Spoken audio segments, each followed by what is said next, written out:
Good evening. Welcome to Planning Applications Committee. Apologies for absence. Councillor David Dean. Thank you. Declarations of pecuniary interest. Nothing to say. Minutes of the previous meeting. Can we agree? Correct record, please. Thank you.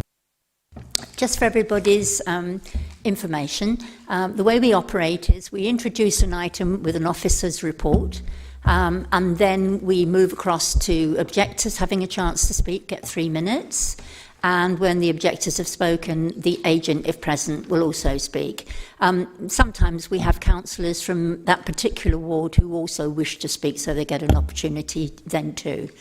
There will be a response back from the officer if necessary, and then we move to members of the planning committee, and after that there is no opportunity for the public to speak again.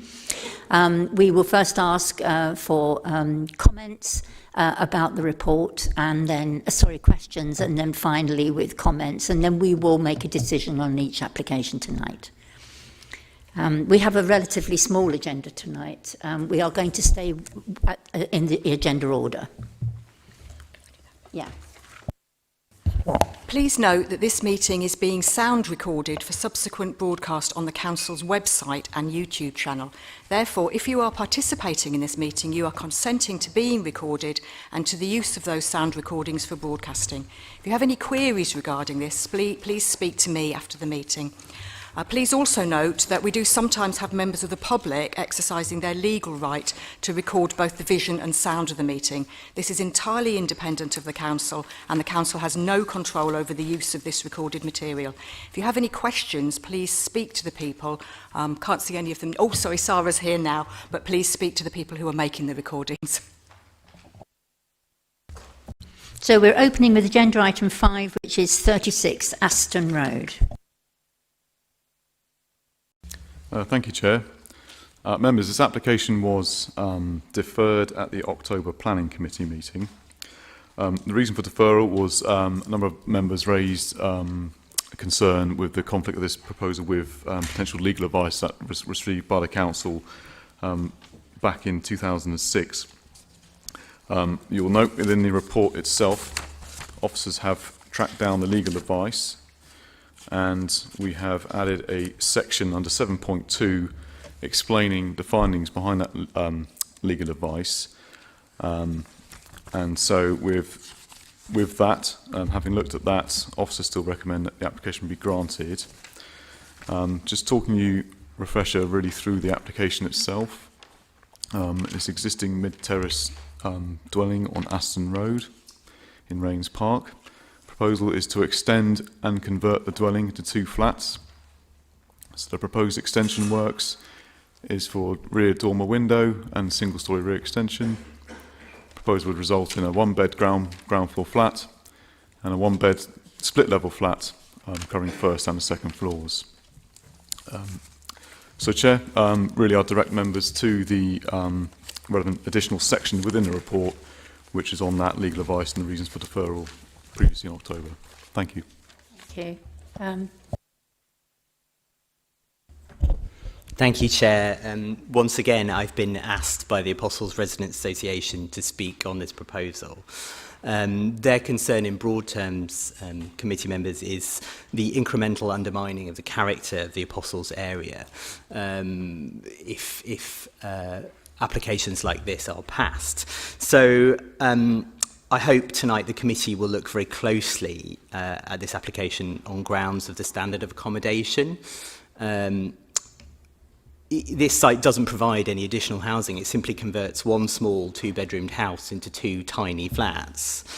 Now, the officer's report touches on elements of the National Planning Policy Framework and the core strategy that are about increasing access to a mixture of dwelling types and higher densities.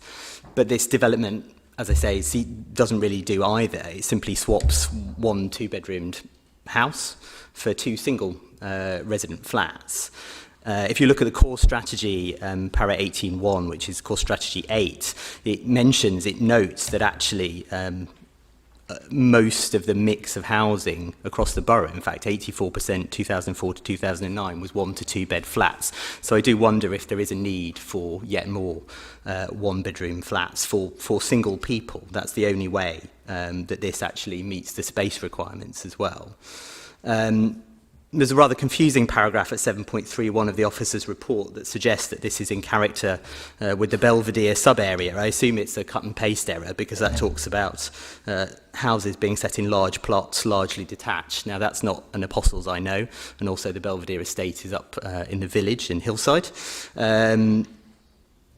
This is compliant with internal space, but only just. External space, amenity space, the second flat, the upstairs flat, doesn't have any at all, and that is in direct contravention of policy DMD2 and the relevant bit of the London Supplementary Planning Guidance.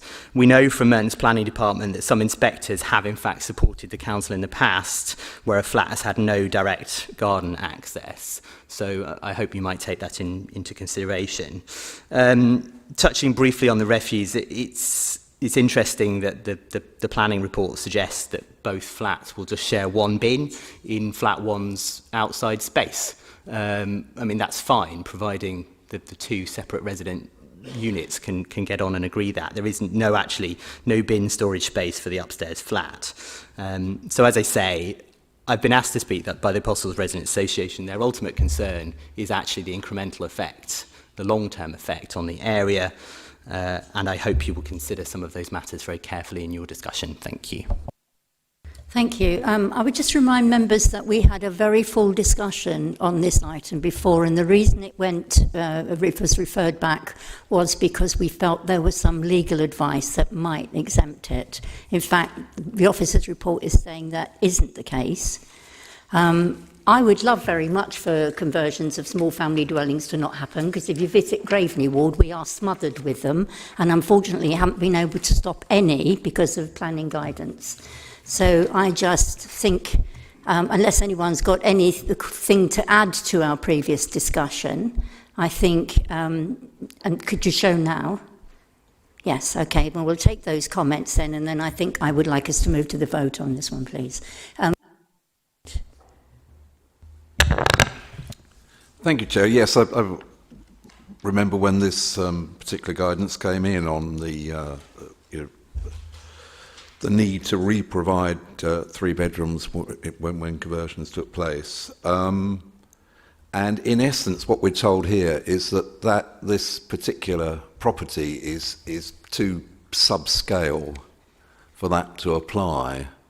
And we're proposing here to countenance the sort of micro division of an already tiny house to make 2 1-bed flats. So I just don't know whether where this process of slicing and slicing is going to end. So I'm getting a clear steer that you don't think we can turn it down, but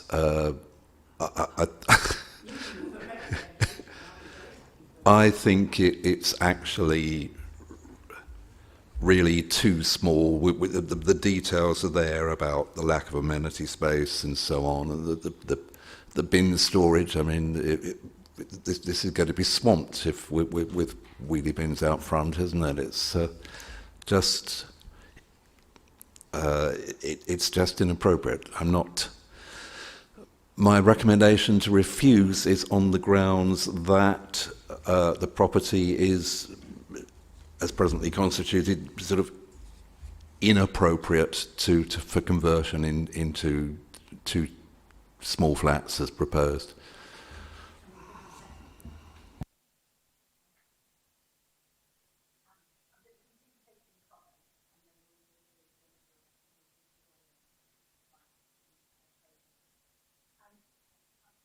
To speak. Thank you. Well, Councillor Southgate has said excellently all the things I was going to say. And in addition, to take up the point that Councillor Fairclough made, I mean, it doesn't meet the requirements of policy DMD2. It says, which says there should be a certain amount of amenity space, and there isn't any in one of the flats. And I think that's another reason for rejection. So thank you. Councillor Ward. Thank you. if these objections to the plans were so strong at the time, we would have rejected it in October. We didn't. We asked for it to be referred to take some specific legal advice, which we've got, which clears up that issue. I think people on the planning committee, our officers in general, need to understand that there's a wide range of different housing needs, and yes, we need more 2, 3, 4 bedroom houses, but considering the population that live in Merton, there is still a definite need for small one bed flats, and this is basically changing one small dwelling into 2 small dwellings. I want to particularly touch on the bins issue. It's a non-issue. I live in a small block of 2 maisonettes, a ground floor and an upstairs floor maisonette. Outside in the front garden, we have 2 of each of the wheelie bins. We haven't yet come to an arrangement between us to get rid of 2, but every 2 weeks when the 2 wheelie bins are emptied, the people come and collect 4 1/3 full wheelie bins, and that's for 2 2-bedroom flats. 2 1-bedroom flats are never, ever, apart from possibly at Christmas when you've had loads of cardboard and packaging delivered, you're never, ever going to fill even 2 wheelie bins between them. It's just not going to happen. Those properties are going to be have 1, possibly 2 people in them. They're not going to produce that amount of rubbish. It's just, that's a complete red herring argument. Basically, we didn't have grounds, nobody had grounds to reject this in October, apart from delay it because of the legal advice. The legal advice has come back fine. You still don't have grounds to reject it. Let's just get on and pass it. Move to vote on your recommendation, please. So, do you want to repeat what we're voting on? Yes, in essence, this is already a very small property, and it's completely inappropriate to attempt to convert it into 2 yet smaller one-bed flats. It will provide substandard living accommodation, and the lack of amenity space for the second flat too is a factor.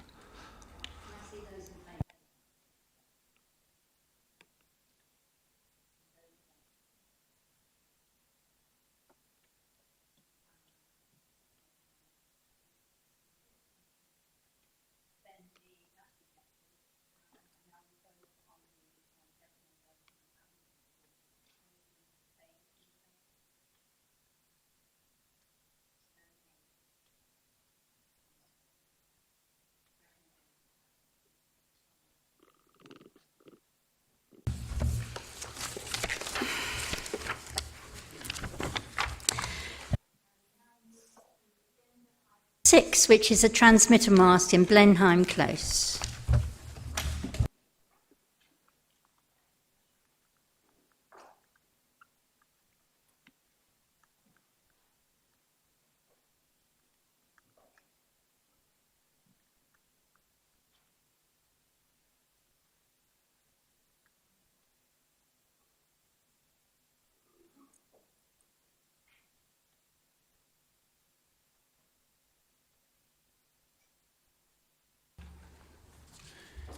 Chair, this application is brought to committee due to the number and nature of objections.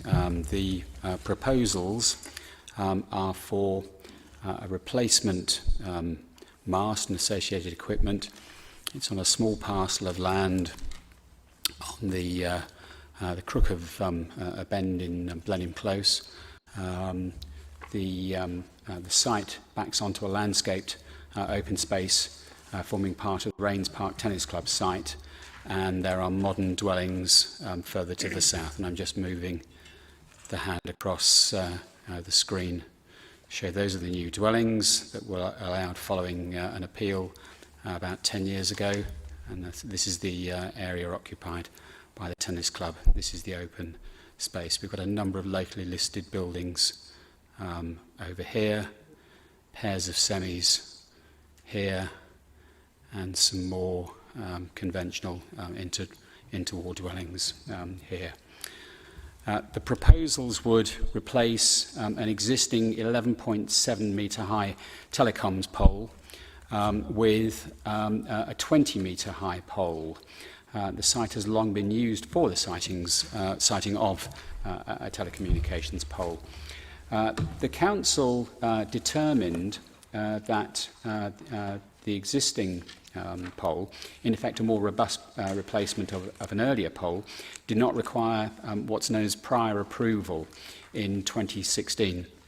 This is one of the government's light touch planning submissions requiring the local planning authority simply to consider the siting and appearance of telecommunications equipment.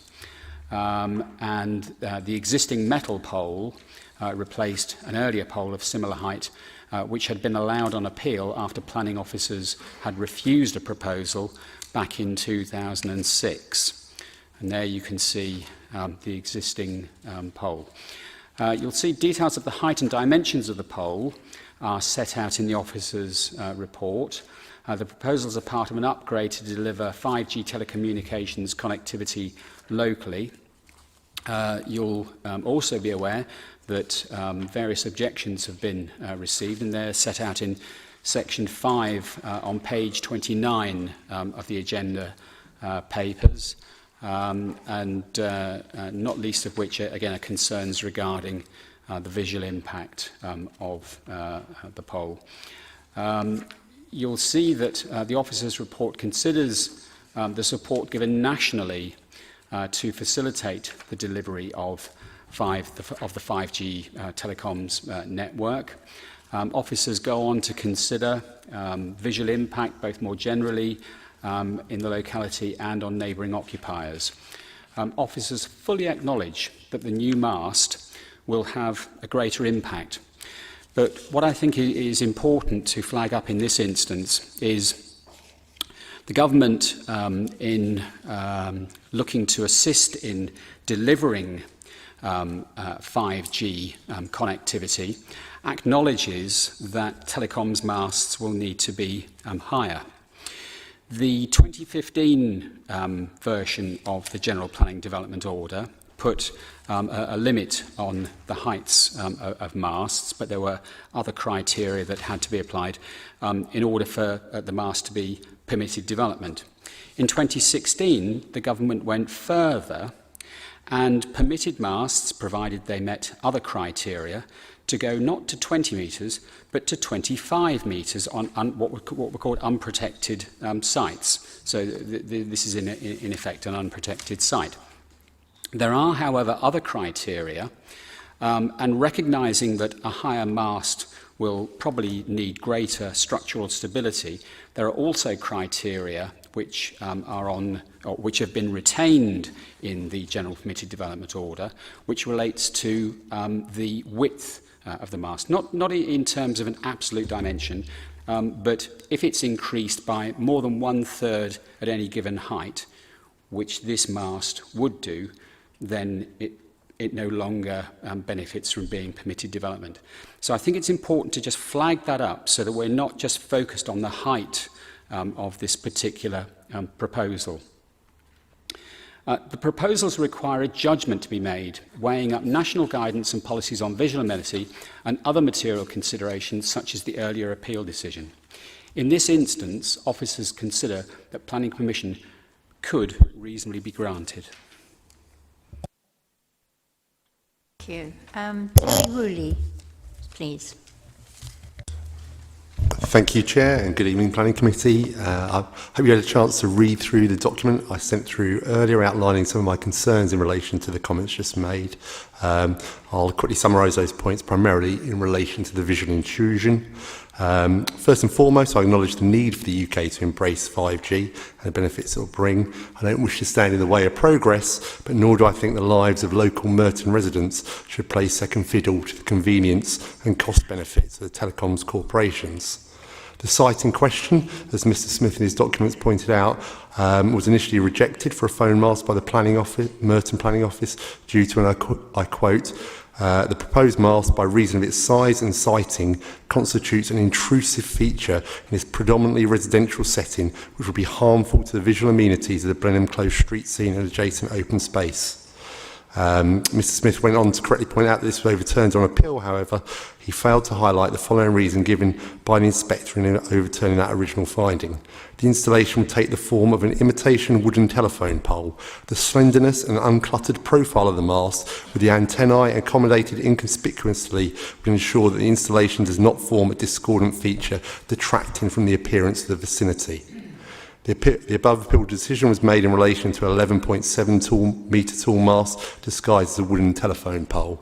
Sadly, the proposed 20 metre tall metallic mast with 12 antennae apertures will be a very different beast. And further, the above decision was made prior to the residential development of Meadowview Estate to the south of the site, which added a further 37 properties overlooking the area. Therefore, in my view, the 2007 appeal never envisaged such a large discordant installation on the site, and therefore this proposal should not be viewed as a simple upgrade, but rather a new mast installation, in which case I would hope a more thorough review of alternatives might have been expected, rather than the half-hearted attempt in the current application. In the original 2006 application, a number of other sites were considered, with Prince George's playing fields and disguising the mast alongside the Raynes Park Vale Football Club floodlights noted. Surely this would be a more sensible site for such a size mast.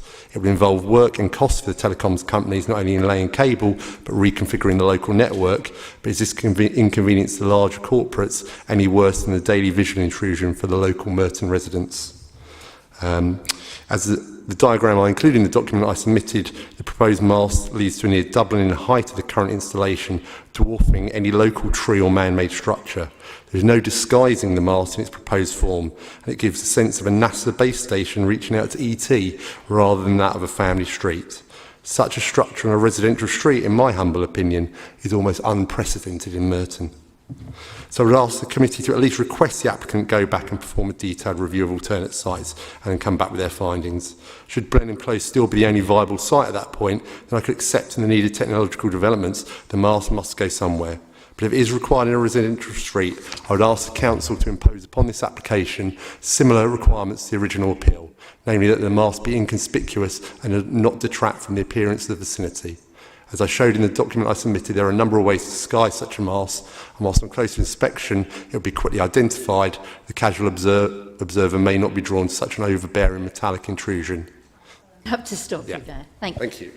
I was going to say Councillor Julie Lewis-Lavender, but it's Julie Lewis-Lavender. Thank you. Thank you, Chair.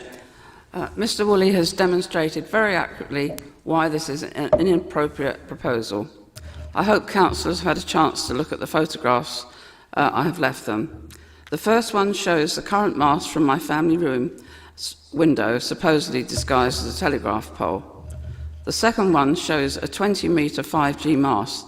The little dot at the bottom is my husband, who is 5'9" tall, and the horrific height of this proposed mast could quite clearly not be disguised in this setting.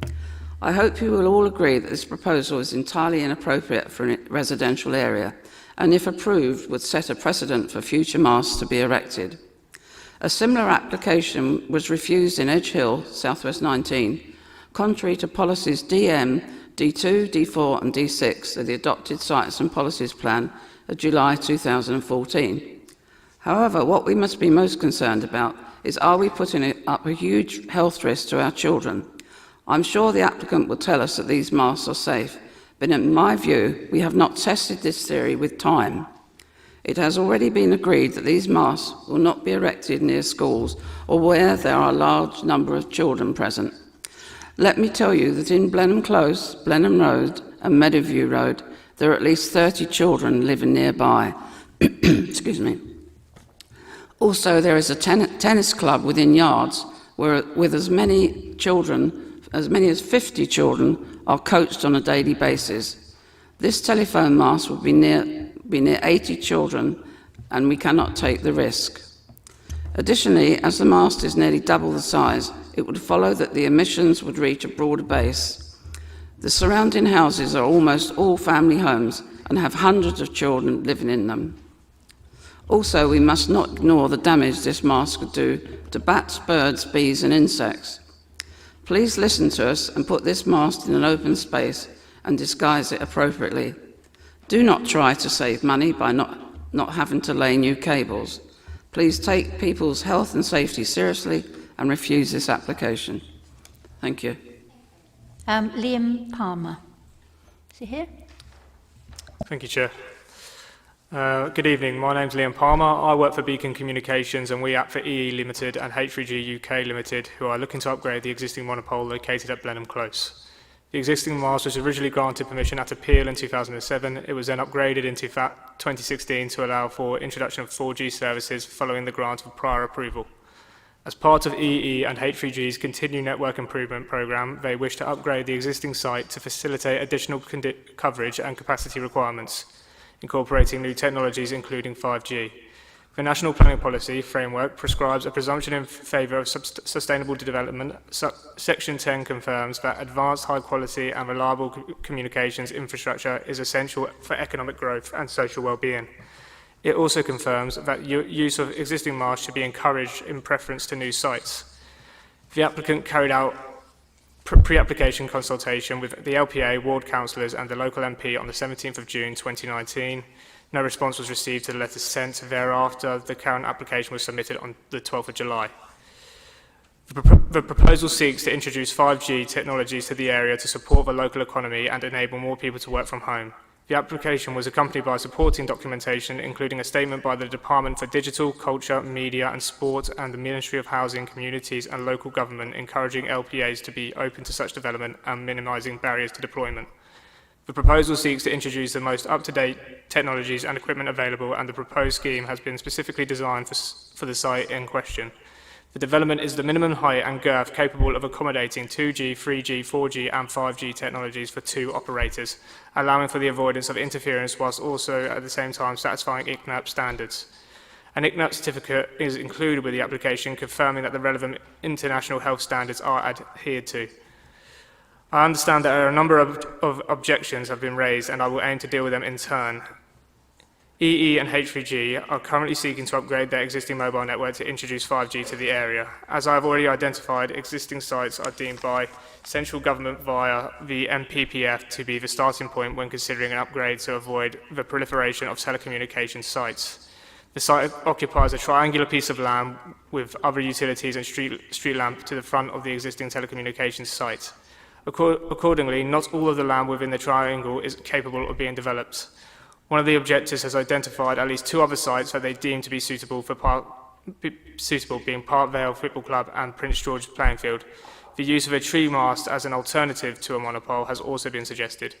The floodlights at Park Vale Football Club are 18 metres in height. They are, however, on slim lattice structures which would be incapable of supporting the equipment required in this instance.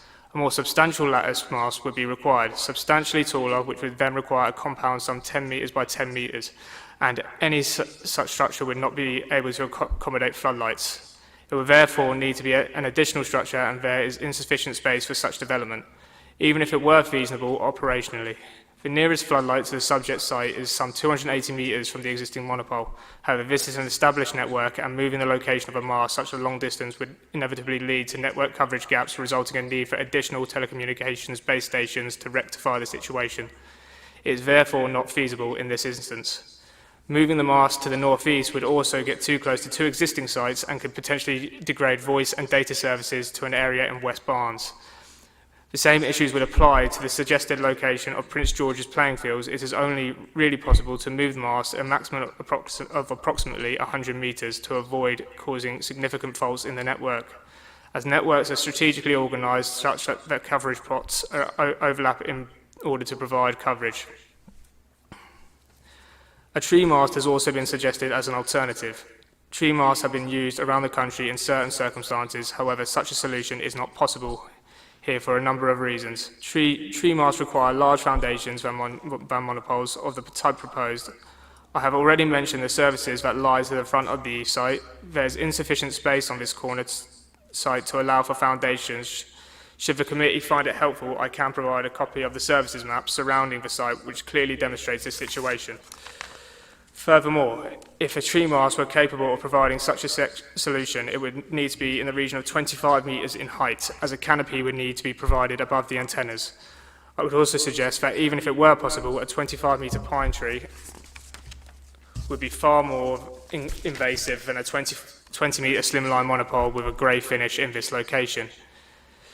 In conclusion, the planning officer has accepted the principle of the development of the form proposed. The site does not lie within any restrictive planning designations, and the report confirms that the proposed monopole would not be out of keeping in context of the surrounding structures close to the site. It also confirms that it would not materially detract from the visual amenity of the open space or the character and appearance of the nearby locally listed buildings, or unduly affect the street scene to warrant the refusal of the application.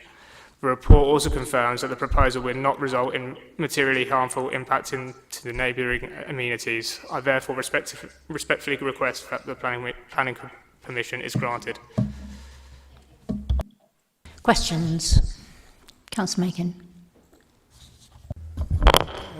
Can I ask one of the officers initially what the designation on the open space is that's behind the proposed mast? It doesn't have any protected designation. It was part of the redevelopment of the site that was permitted on appeal some years ago. So it's unlike, for example, the land on which the Raynes Park Vale football ground is located, which is metropolitan open land. Does that mean that, in theory, in the future, people could put in application to build properties on it? To build residential on that site, or is it? I'm understanding from what you've said that the site isn't protected, therefore it can be built on. Chair, obviously we're tasked with making a decision on the application before us this evening, but you know, I think it would be premature and perhaps set us off on an inappropriate tack this evening to speculate on what might or might not be there at some point in the future. Sorry. Councillor Lanning. Thank you, Chair. With regard to the 2016 permitted development guidance that you mentioned at the outset, what height and width could be erected without approval?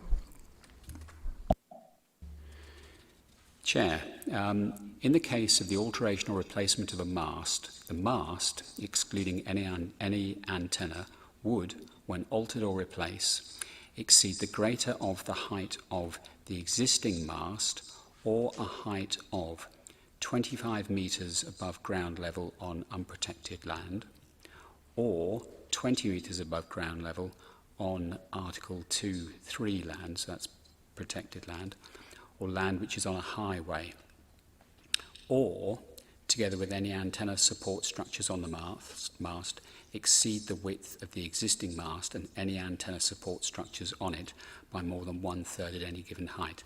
And I understand it's this criteria that the proposals breach.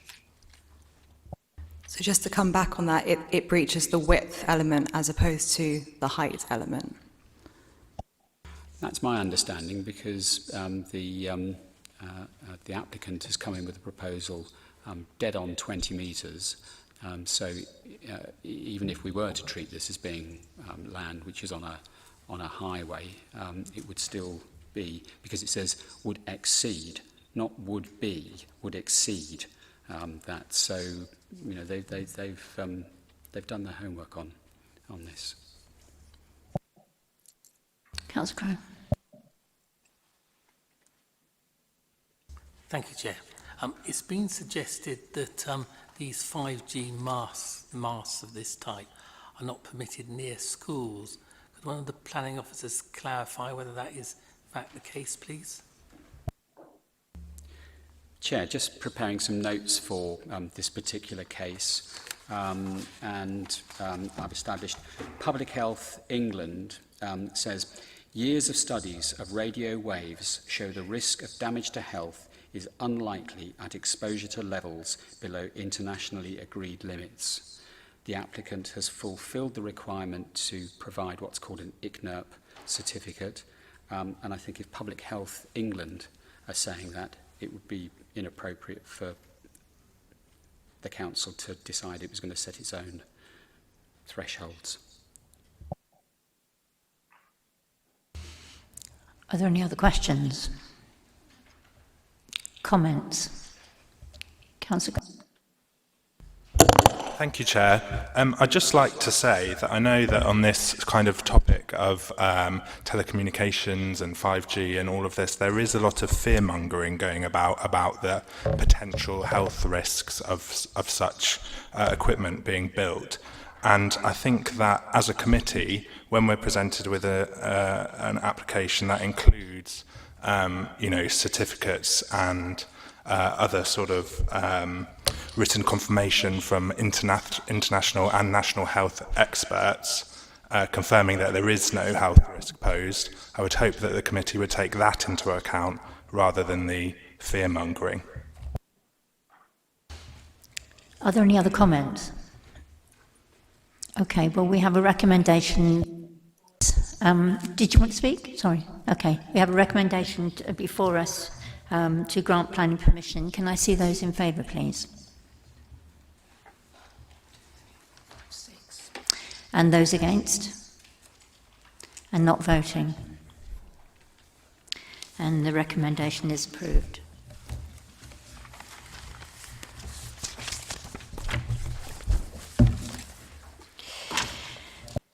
To agenda item 7, which is 252 to 254 Haydens Road.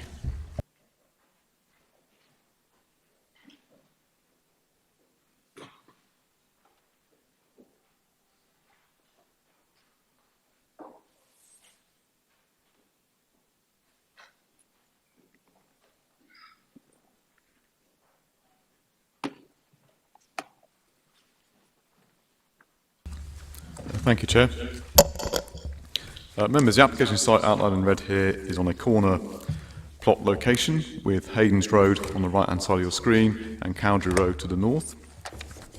The site itself currently comprises a detached building which comprises 8 residential flats, all existing one-bedroom flats. This is the existing building here, so from the street, from Haydens Road, on the right-hand side here, that's the building. And from Cowdray Road, this is the side of the building here. Cowdray Road, you have terrace houses as you go up the road, and it's a cul-de-sac. And there's a view from the rear of the building here. Just some site pictures submitted with the application. The proposal itself is to extend the building, increase the ridge height, and also do a further extension out the back to create an additional 8 residential units. 6 of the existing flats in the front part of the existing building would be retained, so there would be a loss of 2 flats to make way for the 8 proposed new flats as part of this development.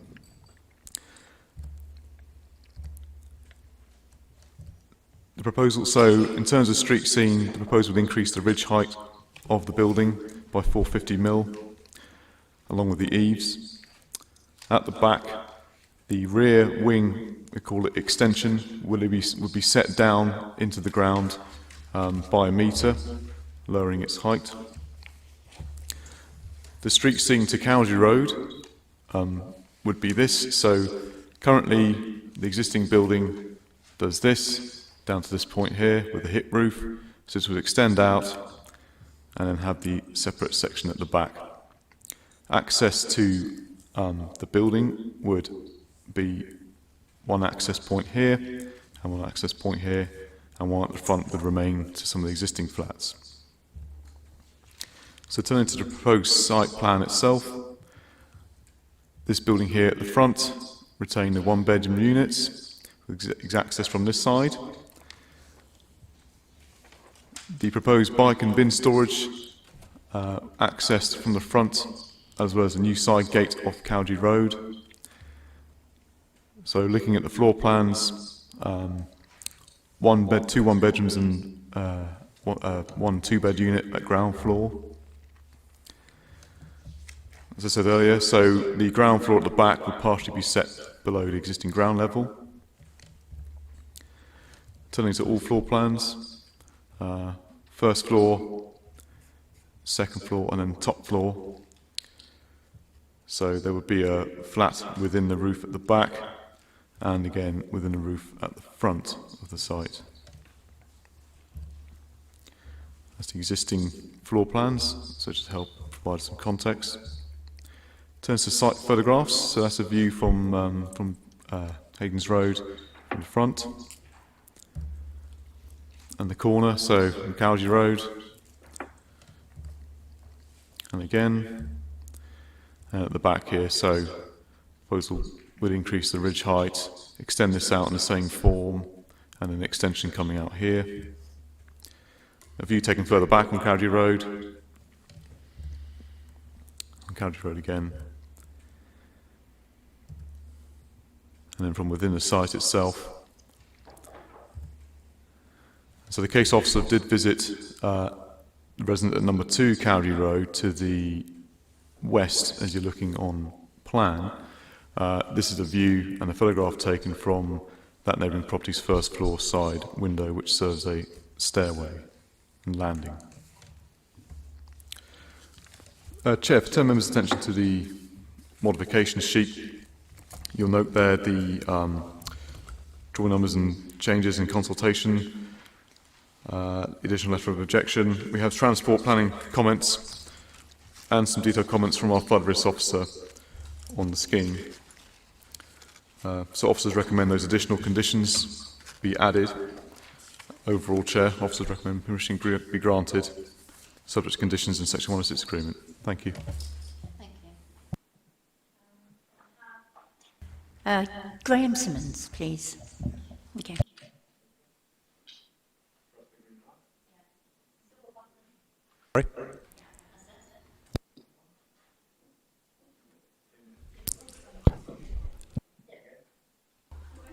We're there now. Good. Okay.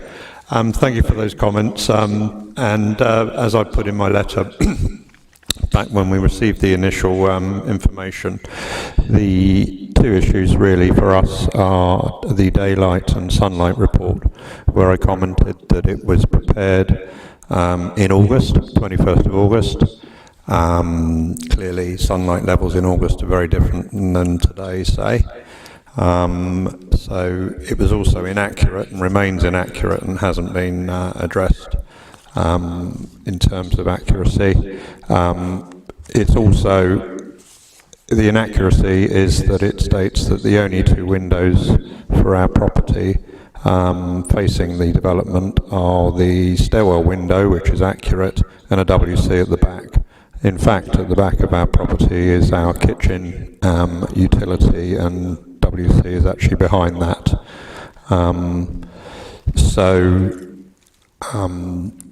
You know, it repeatedly states that there won't be any significant reduction in light to us. It does that by actually saying that our windows are excluded from consideration because they are not habitable rooms. I did, as you went through the slides and pictures there, I did notice that when it came to looking at the vacant land between our property and the development, that seemed to go past quite quickly. Also commenting that on the amended plans, where all that's happened is that the type of windows facing us have been amended to be such that we can't see each other. But on our property, both from the side view and from the back, our windows aren't shown, which doesn't give an accurate perspective. We've been here in this property 25 years. There's a general sense of encroachment. There's been major development to the south, east, and major development to the west and the south of us, and extensions all the way down our garden. So there is already a feeling of encroachment. Thank you. Peter Case, please. Okay. Well, thank you first for the opportunity to speak, and also to thank the officers for their support during this application, from the pre-application through to the finalisation of these drawings. Just like to point out, the proposals represent the opportunity to redevelop the site in an imaginative and sustainable way, and to provide an increase in new homes, including 3-bedroom family units. In regard to the objection, the daylight sunlight report is based on BRE recommendations for the impact that a new development would have on existing windows and residential units. The report has concluded that the new development would have no adverse impact upon the neighbours, with due regard to the outlines of the recommendations of the BRE guidance. I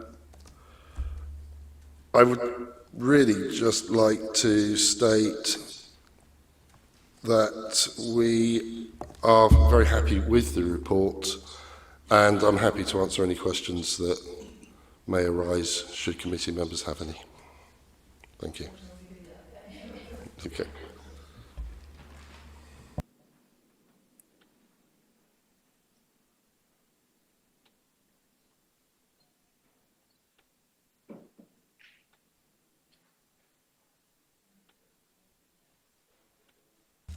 Yeah, I just wanted to, on page 43, 7.3, in the standard accommodation, the 3-bedroom, 6-person flat, number 8, the proposed floor space is less than the London plan. Could you comment on that, please?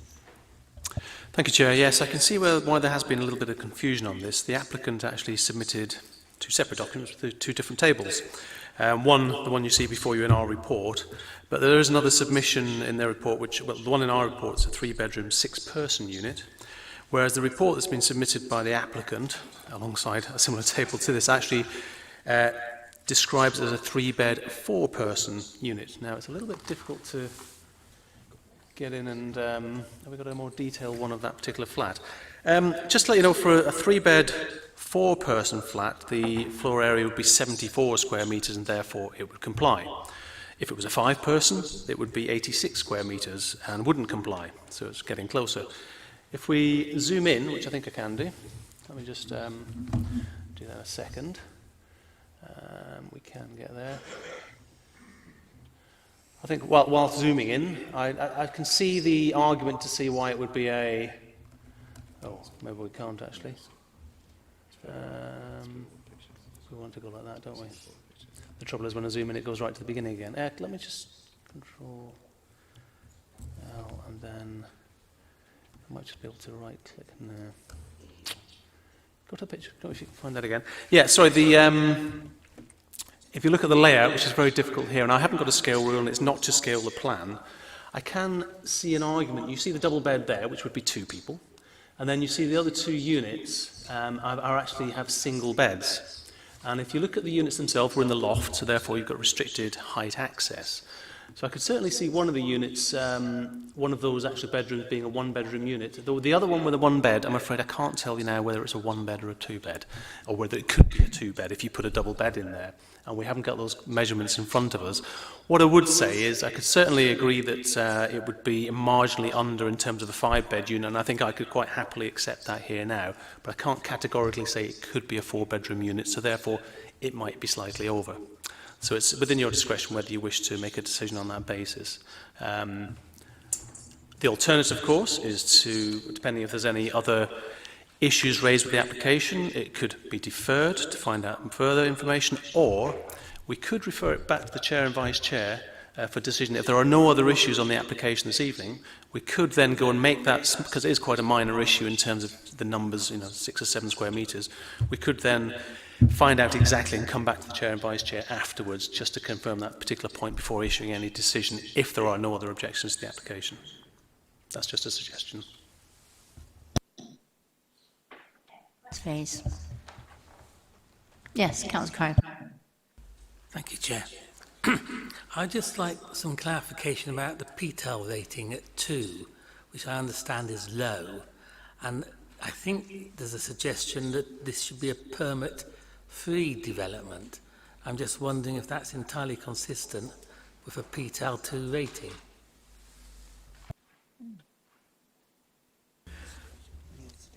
Chair, so yes, PTEL 2 rating. However, the site itself, in the applicant's transport assessment, there's the bus route, obviously on Hayden's Road.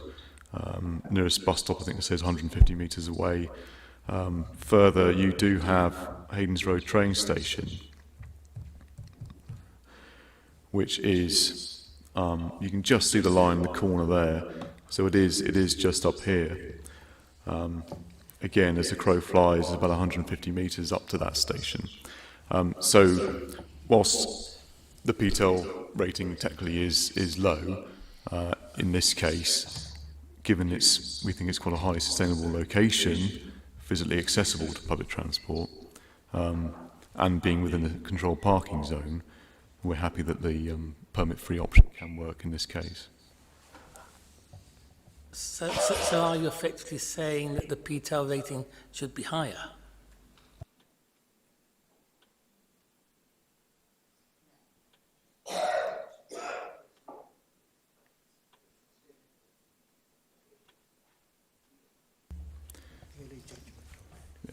Yeah, so the PTEL rating can't change, but we've had a look at the site circumstances and where it lies. Any other questions? Comments? Oh, sorry. Thank you, Chair. I've noticed that the planning history started since 1965. Let me put my glasses on properly. 1965. And I'm just wondering why it has been changing so much without anything has been done until now.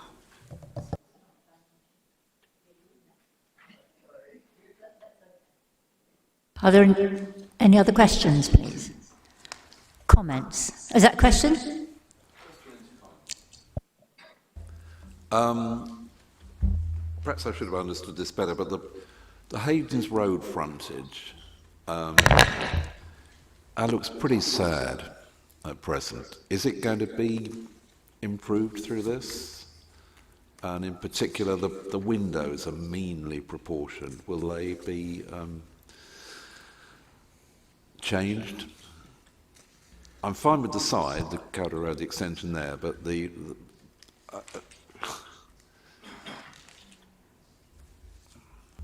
So, Chair, the proposal does include the refurbishment of the whole building. So, the roof does have to come off to extend upwards, and it would include a full refurbishment of the building, including replacing windows in the front. The proposal also includes a formal landscaping at the front here, where we will be looking for some additional tree planting as well to assist. Some trees have been removed on the site, but they weren't protected. But we consider there's quite a large. If you look at the layout, you see it's a very large frontage, which obviously isn't used for parking, and so we're using that. Essentially, the applicant's taking advantage of that for space for cycle storage and bins, but also all this is soft landscaping here. So in terms of the frontage, we think there will be quite a number of improvements. Any other comments? No. So on the page 43 in section 8, if it's a 3-bedroom, 6-person, it is below the standard. If it's a 3-bedroom, 4-person, it's above. So I'm a little bit confused about if we approve it and then get clarification on that. Can we not get clarification now? It's difficult because I can't measure off the plan either in the file or or on the screen here. Okay. The applicant has submitted saying it's a 4-person, but it's a judgment call. If I could zoom in, it would be a little bit easier to explain, because you can see, in fact, we've got the plan here, you can see that there is, you know, a double bedroom and 2 single beds in the other 2 bedrooms. So what they have submitted looks like a 4-person flat. Right. It's just I can't categorically say that the units could be potentially a double bedroom. I could certainly say one of them couldn't be. The one thing I would say, I think that I'd give the benefit of the doubt, because it is in the roof space, you can see the dotted line where the ceiling is restricted in size. So I think it's entirely up to you, but I'd probably give the benefit of the doubt to say that it could be a 4-person unit rather than a 6-bedroom because of that restricted height in the loft space. And those comments will be made in the report? Well, they're not in the report before you. No, in the minutes, sorry, I mean in the minutes. In the minutes, but this evening your decision, if you were to make a decision, would be on the basis of the plan that's been submitted. In other words, it would be for a 4-bedroom unit that complies with the standard. That's what's before you at this moment in time. It's unfortunate the report has copied a table that was also submitted by the applicant. In other words, there were 2 tables submitted, Okay. and this particular one's been picked up for the report. Are you happy with that? Yep. Okay, let's move to the recommendation then. Can I see those in favour? Please show. That's unanimous. Thank you. The recommendation is approved then. And there were additional conditions that you mentioned? Yeah. Which includes those additional conditions. We now move on to agenda item 8, which is 74 Hazelwood Avenue, Morden.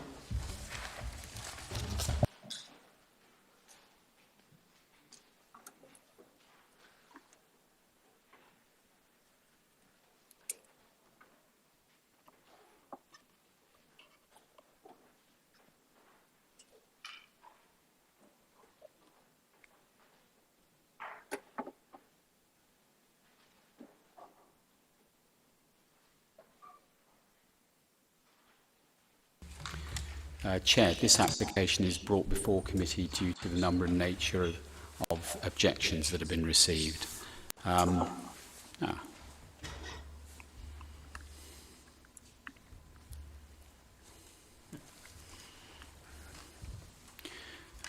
The proposal is for the erection of a new 2-storey 4-bedroom dwelling, as described at paragraph 3.3, and not, as on the front sheet of the report or at paragraph 3.1, a 3-bedroom dwelling. This does not detract from the assessment against adopted policies and standards, as this is based on a 4-bedroom dwelling. The drawings show a house of a design that seeks to reflect closely. I can just take you to the drawings. That seeks to reflect closely that of the existing terrace, and with a small dormer on the rear roof slope and a single-storey rear extension similar to that recently erected under permitted development at 74. Various objections pertaining to impact on neighbour amenity, including loss of light, overshadowing, parking, construction nuisance, and loss of a visual gap within the street, are set out at section 5 of the report.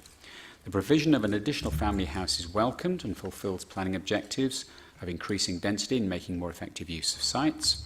Internal and external space standards are met, and separation distances from neighbouring houses are such that loss of privacy would not arise. The current gap in the street scene is somewhat uncharacteristic, and a gap would still be kept. If I can just take to the photographs again. A gap would still be kept between the new dwelling and the pair of flats to the north. The street is characterised by extensive dropped curbs and parking spaces, making on-street parking along much of the street without blocking a neighbour's drive not possible. However, there is adequate space to park to the front of the proposed dwelling, along with an existing dropped curb that served the garage. The proposals would not contribute to on-street parking pressure and would not require the removal of the existing tree, which is one of the sources of objection. Other matters, such as impact from construction noise, can to a degree be mitigated by suitable construction hours condition, and planning permission is recommended subject to conditions. We have no speakers for this item. Can I have questions, please? Councillor Southgate. just some clarification on the parking provision. At present, the owners of the existing house, number 74, are presumably using the off-road parking that's there. That will go to the new house. And it's not proposed that this be permit-free or anything, is it? So is there adequate capacity within M2 for issue of a permit? Chair, I visited the site and you may see from the planning history that there was a certificate of lawfulness determined in autumn last year for extensions, alterations to the existing dwelling. The applicant has perhaps got a little bit ahead of themselves and has already removed the front garden area, which they're entitled to do, and they have created a new, you can see in the photograph there, they've created a new hard standing in front of their property. Sorry, this is the site where the works to create the roof extension have been carried out, and similar to the house next door, they have created a hard standing. So sorry, this hard standing has been replicated on the existing house.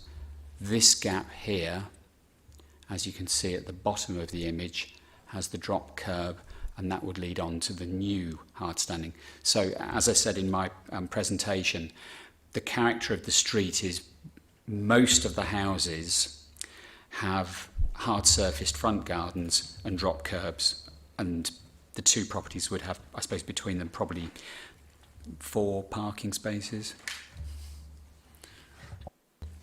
Any other questions? Comments? Councillor Southgate. By comparison with that earlier photograph of the front garden, I can only say, how sad.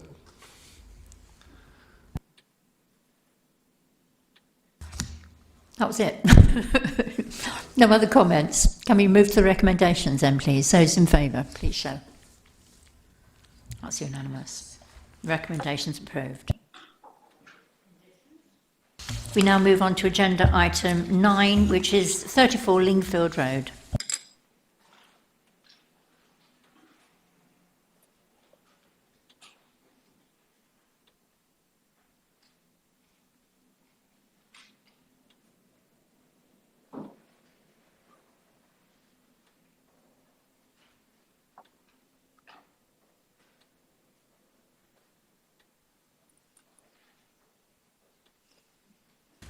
Thank you, Chair.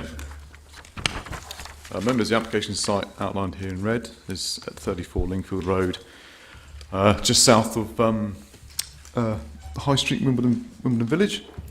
The current site comprises a mansion block of 4 flats.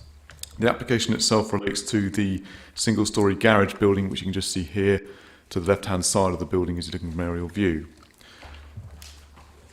So the application itself is for the erection of a 3-bed dwelling house following demolition of the existing single-storey garage building. The dwelling will be occupied over 3 floors, basement, ground and first floor. The proposal also includes extending there's an existing basement underneath the footprint of the garage at the moment. The proposal also includes extending the basement further out to create more floor space. Parking would be proposed 2 spaces within the front, making use of the existing drop curb that is there for the access way. The rear garden would be split with a fence. Looking at the floor plans, this is the basement plan on the left, ground floor and first floor. So the design itself, a single ridge dwelling with flat roof rear, you could call them single-storey additions going at the back. So the proposal here as viewed from the front, from the road, so you can just see dotted outline the existing garage structure here, and then the proposed house you can see here. So it would be facing brick with contemporary windows in terms of its design. Looking at the rear, again facing brick, large windows, and there's a single-storey section here with a green cedar roof being proposed. Looking at the side view, so some solar panels proposed near the rear of the property, with roof lights, and then the single-story extension coming out here. And the other side, likewise. Looking at existing tree plans, the proposal does include the removal of several trees on the site, which are located here. All of them to be deemed to be Category C trees. You'll note from our tree officer's comments that there's no objection to the removal of the trees. This is the tree protection plan. So there's a larger tree at the back here and further back here, and a large oak at the front. They would be retained as part of the proposal. Also recommending landscaping condition where we would include additional tree planting as well to be included within that. Some pictures submitted with the application itself. So looking at the front, that's the existing building there. And this is the site here. So essentially the site would be divided from the building here. There is a low-rise planter, brick planter at the front to help with some landscaping in front of the building. You also note that there was an application submitted earlier last year, which was withdrawn. The scheme has been reduced in height, essentially since that.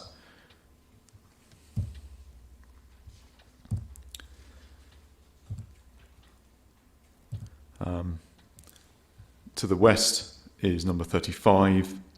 We've had some side windows serving. There's 4 flats within this building: basement, ground, first, and top floor. You'll note in the modification sheet that we had some submission, 2 photographs from a maybe resident with their comments on the trees. These are these 2 pictures just to assist in the presentation here. You'll note we did get a view from our tree officer on the comments on the trees, which we've added in there. Further, we have now received comments from our flood risk officer looking at the proposal, his recommended conditions, and also transport planning have actually looked at the proposed in terms of parking and access as well. Further, Chair, there's additional condition which should have been on the agenda, which is in relation obviously to climate change. So overall, Chair, officers recommend permission be granted. Thank you. Thank you. Have Mark Pugh.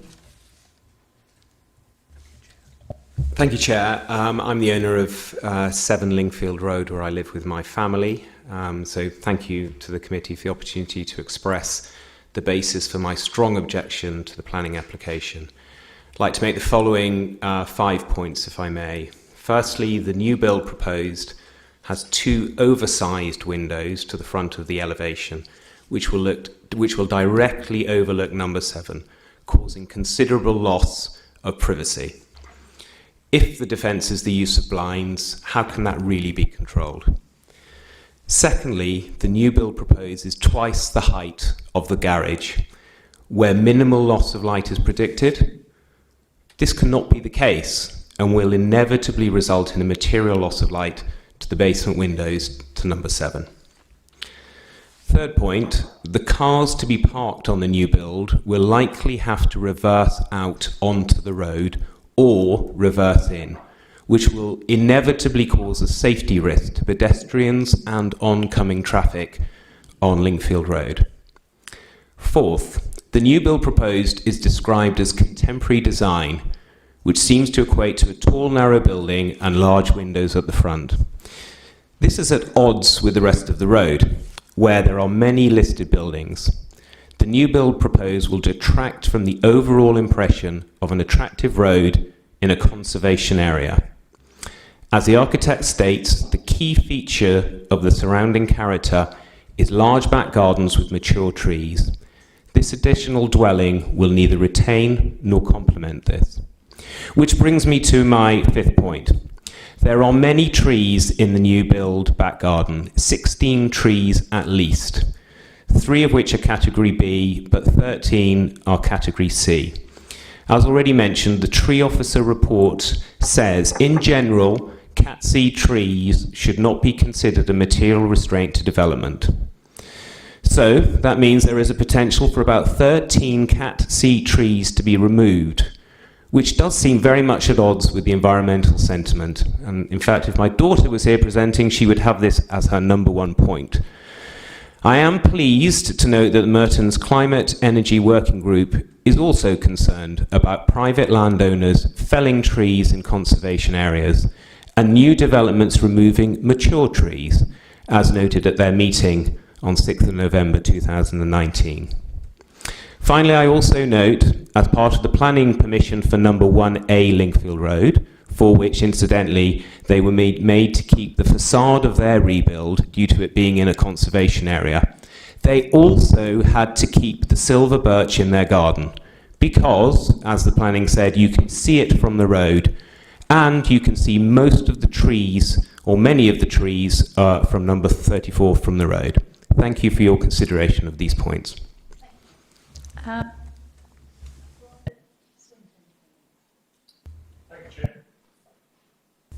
Thank you, Chair. We hope you've had a chance to read some of the information that we sent through yesterday, which highlighted some inaccuracies in the Planning Office report, which I'm encouraged by because the Planning Officer insists on saying that there's 4 apartments in number 34, where in actual fact there's 5. 4 residential and 1 commercial suite. Anyway, we are owner-occupiers of number 8 Linkfield Road, so we're cheek by jowl with my neighbour here. The application contends that weight is to be given to outstanding or innovative designs, raising the standard of design more generally in an area. However, this proposal simply does not fit in with the overall form and layout of its surroundings. After all, how many other facades in our road have only 2 oversized asymmetric windows comprising approximately 30% of the front elevation? The answer, unsurprisingly, is none. Linkfield Road's not wide and is one way only where we live. The separation between our house and the new build is only about 23 metres, and the glazing examples illustrated by the architect are somewhat misleading, being set well back from the road, have no direct view of neighbouring properties, are surrounded by trees, or in rural locations. None of the above apply to Linkfield Road, unfortunately. The new build proposed is tall and narrow, much of the accommodation being in the basement, the extension of which will undoubtedly have an impact on the trees we've just been talking about. The SUDS report also suggests that there's going to be a 9 cubic metre rainwater harvesting tank, which has got to go somewhere, we're not sure where. The back garden's going to be presumably the hot spot, and so that's going to make more impact on the trees that are there. And we feel that there's going to be some destruction that's going to be inevitable in the context of facilitating development. The loss of the garage, on which these plans are based, reduces the off-street parking by 2 spaces and also prevents flat 2 right of way, which is in their lease, which expires in 2079. The current arrangement at number 34 provides an in and out driveway, which your map showed, and with 2 cars in front of the new build, which blocks the exit point from the 1 car that's in front of flat 2. So as such, it will cease to function. Within Merton Development Control Planning Document Item 10, vehicle parking, 5 spaces were claimed as currently existing. Clearly this is incorrect, 2 spaces having disappeared with the garage, thus a 40% reduction is achieved. So, in summation, drawn from this proposal, where the infill building would be an incongruous addition to our street scene, open for everybody to see, inside and out, when passing, has reduced the number of off-street parking spaces, has reduced the number and scale of trees at the location, and blocked vehicular access for an existing leaseholder. Needless to say, we look forward to hearing that this application has been refused as an unnecessary addition to a conservation area. Thank you.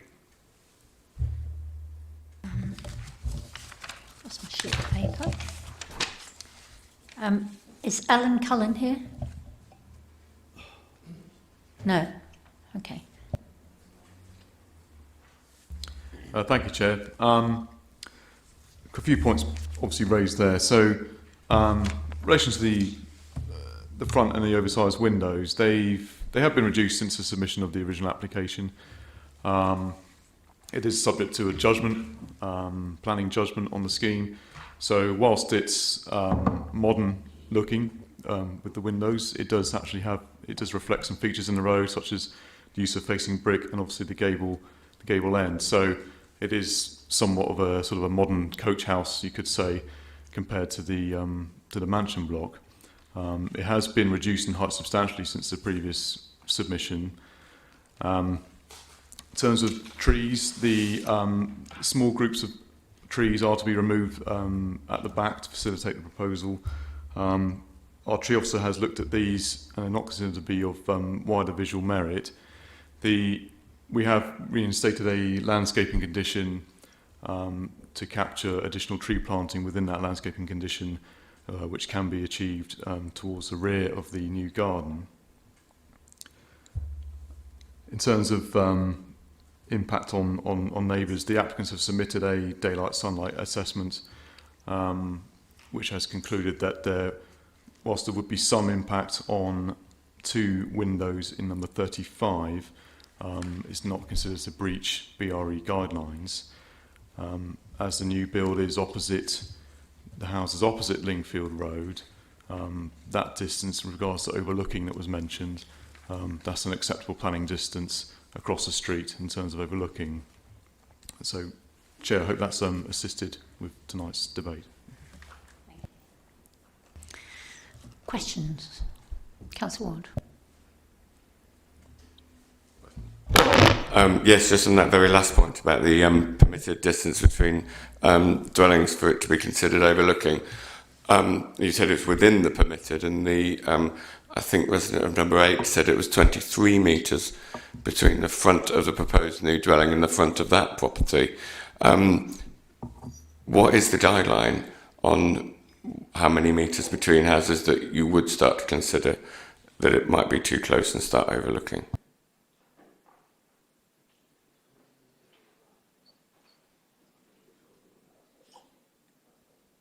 So, Chair, we don't have actually adopted guidelines on this at the moment, but the Merton Council used to.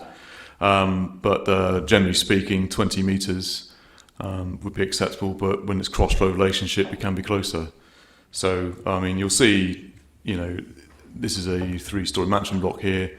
Obviously, it's an existing relationship, but that would not be harmful, particularly bearing in mind the size of the dwelling being proposed. Councillor Crowe. Thank you. Can I just clarify the point about the tree in front of the garage? Can you go back a slide, I think? Oh no, sorry, I meant the kind of visual of the front. That's it, go back. So that, as I'm looking at it, to my right, your left, there seems to be a kind of outline of a tree there. Is that a real tree, and are those its real proportions? Is that kind of an artistic impression? That is an artistic impression, but it is based on the tree survey, that is an oak tree here.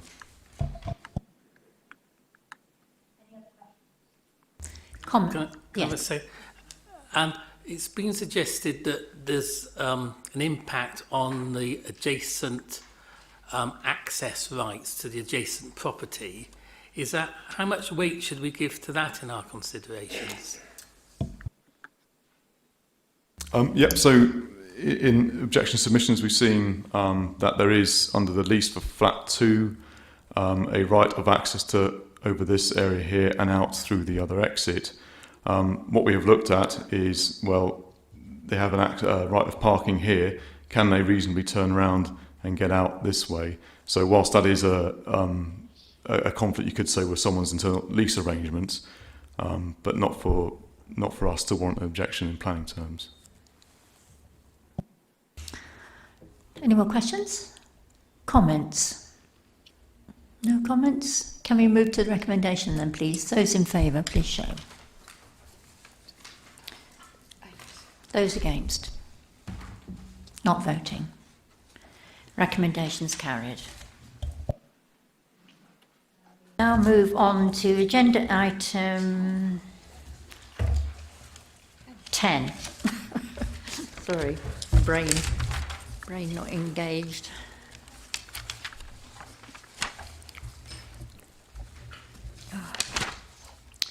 Which is the TPO. I'm trying to find my report on here. The tree preservation order at Land Leeward Gardens, please. Yes, Chair, the preservation order, it seeks confirmation of the preservation order that, made by our tree officers. The report is there in detail before you. Nothing further to say, really. And there's a picture on the screen just to show the tree. There was a comment made about a legal issue. Could you comment on that for us, please? That was raised by Councillor Holden. Yes, I was expecting that to be raised. I was going to respond to it afterwards, but I'm happy to talk about that now. There is a debate about the ownership of the land. I understand it's owned by a company now. The Green Spaces, I think, were looking after it for a period of time. It seems to be privately owned. We're not quite sure at this moment in time. What I would say is, as you're aware, in terms of planning considerations, ownership is not an issue in terms of consideration for the particular preservation order that's being proposed. So we have Tony Anderson. Tony Yes, thank you. Thank you. Yes, I'm here. Oh, yeah. Yes. I've got you. Right, thank you. Yes. Well, on the back of that comment, actually, it is quite surprising to us that this item is still before you on the agenda tonight, rather than having been deferred because of this legal issue. There are legal and procedural issues surrounding this whole case, which have yet to be resolved, and which also, incidentally, involve other departments of the council, such as highways and of course your legal advisors. If I might just briefly explain, I am chair of the Residents Association in Harrow Court, which is a little bit further up the hill from Leeward Gardens there, and it's only recently that we were informed that this parcel of land, which is the one where the tree is standing on there, probably falls within our ownership, which, if is true, would be a rather sorry, if not bizarre, legacy of the conveyancing transactions that followed the breakup of the Belvedere estate several decades ago. We're not convinced that these transactions have been accurately recorded, and we're pursuing that with our legal advisors. That's the legal point number one. The second legal point is that this question mark over ownership also extends to the question mark over responsibility for the maintenance of that property. Highways, the council have highways adoption, so to speak. The council have seemed to have accepted, certainly for at least the last nearly 50 years, that they were responsible, or that you're responsible for the maintenance. They even laid that footpath on the private land there, and this is an issue that also needs to be teased out and resolved. Hopefully amicably, without further recourse to legal proceedings. So I think it really isn't correct for the officer's report to dismiss these issues and dismiss the role of other council departments, including, as I say, its legal department, as irrelevant, particularly when the report states that a preservation order would remove any doubt as to the responsibility for the land. It would not. But what it would do is to risk prejudicing the outcome of these legal proceedings over this land, its ownership and its adoption. So I'd strongly suggest tonight, strongly request that the decision on the preservation order be deferred, if not actually rejected in its entirety, at least until these legal issues have been clarified and sorted out. Thank you very much. Thank you, Councillor Holden. Yep, thank you. I wholly agree with Tony from Howarding Court, and I just really want to reiterate some of those points just so you're definitely clear on them. So I'm here to oppose this TPO application.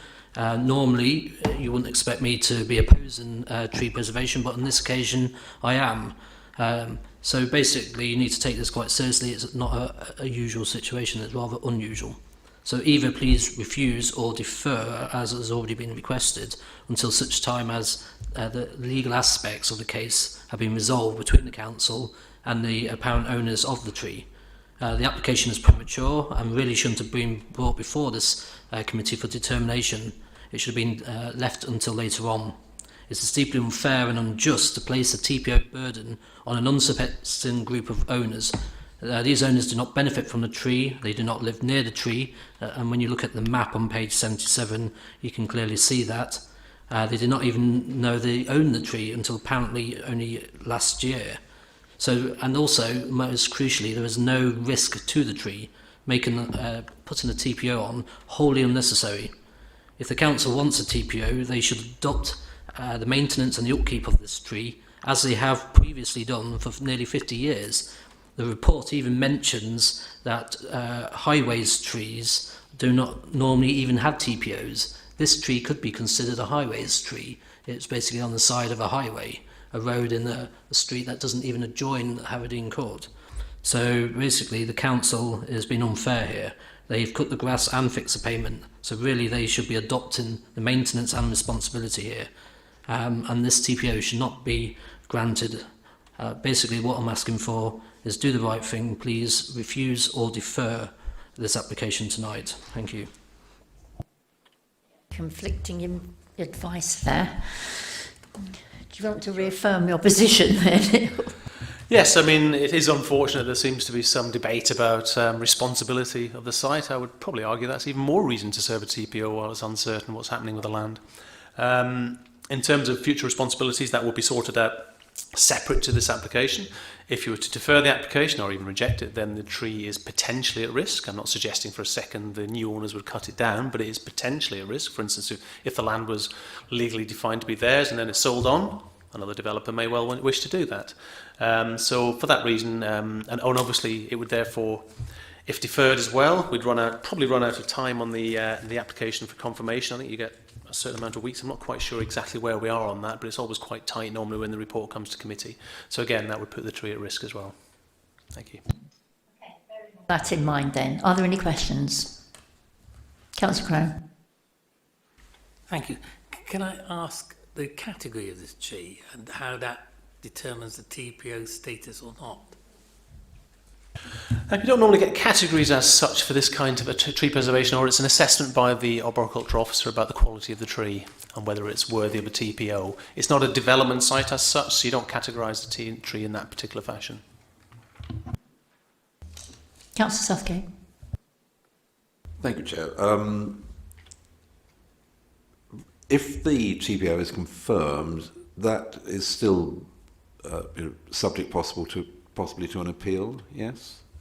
And you can make an application to remove the tree and appeal against that if necessary as well. So that option is always there, yes. I think my other, I mean, it's difficult to be sure of this, but if we do confirm tonight, is in your view, is that open to a legal challenge or our decision or judicial review? I haven't got specific legal advice on that, but my feeling is that wouldn't be the case. I mean, obviously, it's clearly possible if someone can take legal JR on absolutely anything, but in this particular case, planning legislation is quite clear. In terms of all the applications you deal with at this committee, ownership is never usually an issue. You can make applications on any property by anybody. Thank you, Chair. Could officers just confirm if the tree protection order is confirmed, does that simply prevent the owners from taking any action that would damage the tree, or does it burden them with further responsibilities in terms of, maintaining the tree? I think that's the issue of concern. You have to separate those two issues. Just because the TPO is on the tree, it's therefore relevant for whoever owns the land or whoever owns the tree. And by the sound of it, I don't know categorically, that doesn't appear to have been sorted out yet. So that's a separate matter.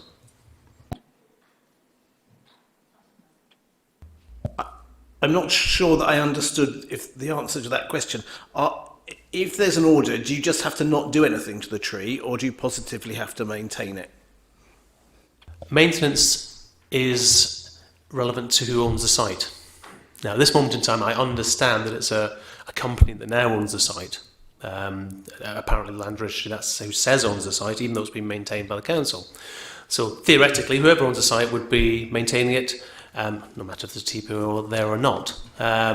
So it's not really relevant to the designation of the tree under the Tree Preservation Order Act.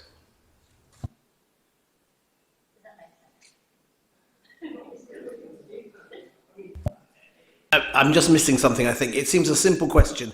Regardless of who owns the land, if there's a TPO, do you have a positive duty to maintain the tree, or do you just have to not do anything to it? If it requires maintenance, then you would have to apply for a tree preservation application to lop the tree or adjust it in any fashion.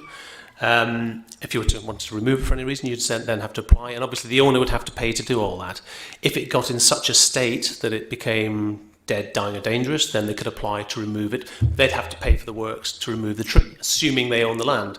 If the legal challenge or whatever says that it's the council that owns the land, then they'd have to pay for it. So it's whoever owns the land would have to pay for the works. Are we clear? Okay. Right, so we've had questions. Are there any comments? Then we move to the vote. Are we going to give this tree preservation order the green light? Those in favour, please show. 1, 2, 3, 4, 5, 6, 7. So those against? Not voting. Right, then the recommendation is agreed to introduce a TPO. Thank you. So now we move on to planning appeals. This is a report to note. A quick note. So we've had 1, 2, 3 dismissed and 2 allowed. We now move on to the enforcement report, again to note. And if you do have any issues that you wish to bring to officers' attention about enforcement in your area, please deal with that directly with officers. But is there anything in this report you want to comment on? Yeah, Councillor Crowe. Thank you. It seems that the cases have reduced from just over 1,000 to just over 600, which sounds very good news. So I think congratulations to enforcement officers. But can one just have a comment on the 291 others that have been closed, please? Yeah, I was going to mention this actually in terms of the numbers. Remember, we didn't have a committee in December, but in any event, we've got extra resources for the enforcement team at the moment. We've been closing cases significantly more than opening cases, so those figures are particularly correct. In terms of the others, I mean, that's in terms of the 3, 4, 5 breakdown, in terms of breaches ceased, and the others is normally not expedient to take action. It wraps up quite a number of aspects in terms of why we close the case down. But there has been significant improvements. We're actually, I was looking at the figures today, it's actually improved again. We're down to about 540 now. We have been closing a significant number down. We've got extra people in the team doing that. It's a temporary fix for now until the end of March. The idea being to get it right down so we only have very few cases over a year old, but it's been very successful so far.